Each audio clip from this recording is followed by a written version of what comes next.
As our cluster grows, few nodes or processes may slow it down, leading to some of the tasks going into wait state.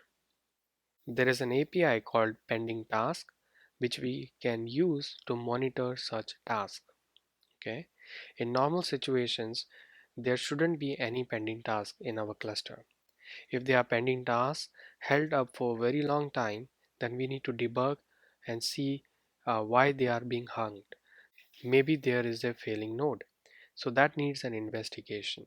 Okay. So let's bring the terminal and try out this command. Okay.